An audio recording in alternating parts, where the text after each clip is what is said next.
Not many people today know a lot about the Incas, which is unfortunate. They had one of the most incredible ancient societies in human history. Their kingdom was based in the city of Cusco, which is now in modern-day Peru. While the Inca society started quite small, they managed to amass an empire that spanned about 2,500 miles in less than 100 years. This feat was all the more considerable because they didn't have the type of thriving trade economy that many ancient societies relied on. Instead, they were a much more socialist society where money didn't exist and the government made sure that everyone had what they needed. And in the video today, 10 interesting facts about the Incas. Number 10. The ancient Incas' bodies evolved to adapt to extremely high altitude. The ancient Incas had a thriving empire that expanded throughout the Andes and the surrounding areas. Some scientists wondered how people like the Incas and other mountain dwellers were able to not only survive but thrive in climates at high altitudes. By studying people who lived in the area and their genetic makeup, which gives us an understanding of their Inca ancestors, scientists were able to determine that the Incas evolved to not be so bothered by a low-oxygen environment. Human beings were great adapters, and recently genetic advances have indeed proven that those whose ancestors grew up high in the mountains are simply better at handling it than the rest of us. This is why, in a different part of the world, native Sherpa guides who help people climb Everest rarely, if ever, need any oxygen at places where most travelers would die or pass out without it. Unfortunately, this wasn't enough to fend off the Spanish invaders who came to conquer and loot all the wealth of the Inca people. Number 9. They built earthquake-resistant buildings, some of which still mostly stand today. There are quite a few old ruins, some largely intact from the days of the Incas. These ruins reside in what is now modern-day Peru, an area that is still known for a lot of seismic activity. While today a lot of houses in the region are built quite cheaply and cannot take earthquakes particularly well, the Inca Empire had a really good idea of how to resist the damage of earthquakes, and they took the time and expertise to earthquake-proof a lot of their buildings. They had a lot of interesting geometric features that they had to carefully figure out how to keep safe during extreme and sometimes prolonged shaking. However, their most marvelous feat was the way they designed their building blocks to fit almost perfectly together while still having enough room to jostle in an earthquake and not actually break. In fact, the fits were so perfect that the pieces would not only not break, but basically settle right back into their original position when the earthquake was over. Many expensive buildings in earthquake-prone areas today are still not this protected from earthquakes. Number 8. The Incas performed human sacrifices on both adults and children. The Incas were one of many ancient civilizations who practiced human sacrifice, and like many, they also sometimes sacrificed children to their gods. Now, while Inti, the sun god, was the main focal point of their religion, the Incas had many gods and happily assimilated many more over the years. In order to appease these gods and ensure good harvests or other such things, sometimes sacrifices needed to be made. Scientists discovered the remains of some Inca child sacrifices, including the mummy of a girl who had been sacrificed. The mummy was incredibly well preserved for being so many hundreds of years old, and you guessed it, that's a picture right there. Scientists who study the mummy found some interesting things. The mummy had mostly not had coca leaves in her diet before the last year of her life, but as far as their studies could tell, in the last year her coca consumption went way up and her lifestyle changed greatly. In her very last week, she consumed a great deal of alcohol. This gives us a picture of how the process works. Children, as we know from some historical records, were often chosen way in advance for child sacrifices and were treated very well and showered with luxuries for a year. This girl now had access for her last year to a lot of food and drugs that she didn't have before, but she also consumed them in a way that showed extreme levels of stress because, well, she knew she was fated to die.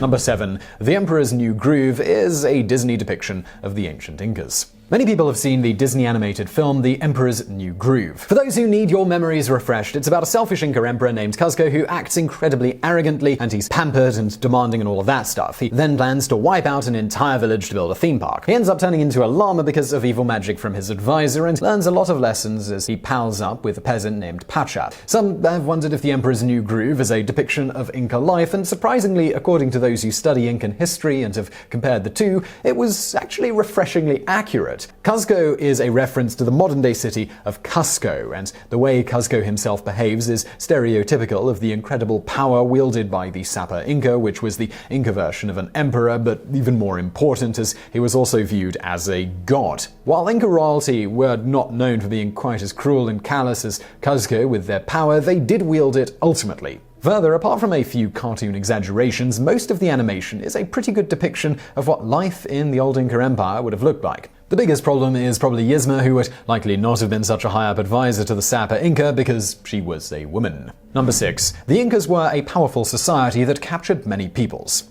For those who don't know much about the Incas, they simply think of them as something like the Mayans or another South American civilization that built a lot of large stone structures. However, the Incas managed to build an empire that spanned 2,500 miles and at its height reached all the way from what is now modern-day Ecuador to modern-day Chile. Despite not being nearly as bloodthirsty or as vicious as the Aztecs and not being known for the same level of conquering brutality, they managed to amass a well-functioning society that was doing quite excellent up until the European explorers started arriving on the continent. One of the most incredible things about this accomplishment was that the Incas had no real form of money. In a way, they were more or less a socialist society, although just like many modern-day socialist societies, there still tend to be a few at the top who are extra comfortable. Regardless, in Inca society, money, it wasn't really a thing. You got what you needed from the government and you worked for the good of everyone. No one really went hungry and overall quality of life was excellent, especially for the ancient world. Number 5. Some Inca nobles were allowed to have multiple wives if they wished. The Inca society, like many throughout history, was not entirely fair. There were peasants, nobles, and of course the royal families themselves, who provided 3 very distinct classes of people to the kingdom's hierarchy. The peasants did most of the grunt work, while the nobles got to take care of the most intellectual pursuits. The royal family, of course, they just ruled and enjoyed the finer things in life. However, while nobles were more respected in general, perhaps the place where the law was most obviously different was in terms of marriage. Peasants had to follow the same marriage rules most of us have to follow today. You could only marry one person. However, if you were a noble, it was an entirely different story. Polygamy was perfectly acceptable, and you could indeed take multiple wives if you so desired. However, despite the fact that this was inherently unfair, there isn't anything in the historical records that indicate that the average peasant was bothered by this. This is probably because peasants didn't really have money or personal property beyond what was needed, and would not have been able to afford another wife anyway. Number 4. The leaders attempted to bring everyone under Inti, the sun god. The Inca people had a lot of gods, and as we mentioned earlier, they weren't shy about creating new ones that sounded good to them. This was a smart strategy that a lot of the bigger empires, like the Incas and the ancient Romans, actually employed because it allowed conquered people to feel more like simply submitting without a fight.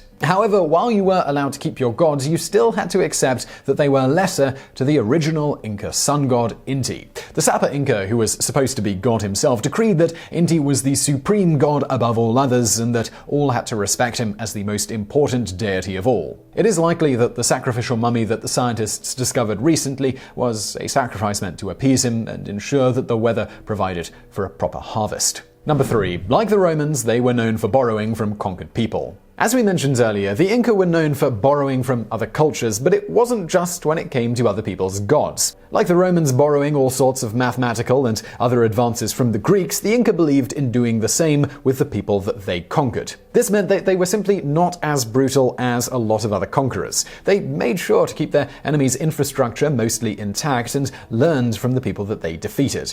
Perhaps this is why they were able to create such a lasting and peaceful society where people had enough to eat and felt fine with their place in the universe, even though they had no consumer power to buy goods and no money or wealth that they were able to save up on their own. The Incas were able to create an almost ideal socialist society that spanned 2,500 miles because they respected the people they took over and made them part of their great society instead of trying to destroy them and just replace them with more of their own citizens. Number 2. Your clothing was based on your social standing, and the emperor only wore clothes once. In ancient Inca society, as we mentioned, everything was basically just supplied by the government and you were given what you needed from storehouses when you needed it. This meant that, unsurprisingly, as close as they were to an ideal communist society, they also tended to give the nicer, more comfortable fabrics to the richer citizens. If you were a peasant, you could be expected to be given the coarsest fabric in the kingdom, while the nobles were given much softer and more comfortable clothes to wear. However, it was the Sapa Inca himself who truly got the most ridiculous clothing privileges,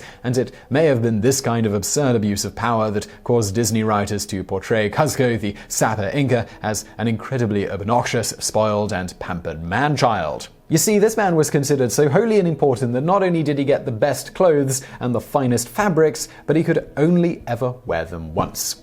Number 1. Like many in the Americas, disease was the true cause of their downfall. Unfortunately, like many in the Americas, the ultimate downfall of the Incas turned out to be their susceptibility to European diseases. When European explorers arrived on the shores of the Americas, they brought diseases like smallpox with them, diseases to which Europeans had already built up resistances. The population of the Incas, like many in the Americas, was absolutely gutted by smallpox, as well as other diseases. The first major outbreak of smallpox took out roughly 50% of their population. This plays into the misconception that the Europeans would have had any chance if half the population wasn't already dead. The truth is that the story of European technology being more advanced wasn't really so. Back then, guns didn't really have a serious advantage over bows and arrows, and they were sometimes even the lesser choice. The reality was that if the Incas had been anywhere near their full strength of numbers, they would have put up a heck of a fight, and quite possibly could have repelled the Spanish invaders, sending them back home with their tails between their legs. So I really hope you found that video interesting. If you did, please do give us a thumbs up below, and do not forget to subscribe. We've got brand new videos just like this every day of the week. And if that is not enough for you, I've got another channel where I also do videos every day of the week. It's called Today I Found Out. It's stuff similar to this, just not in a top 10 format, just interesting bits and pieces that we turn into videos. So you can find that link to on the screen now, as well as below in the description. And as always, thank you for watching.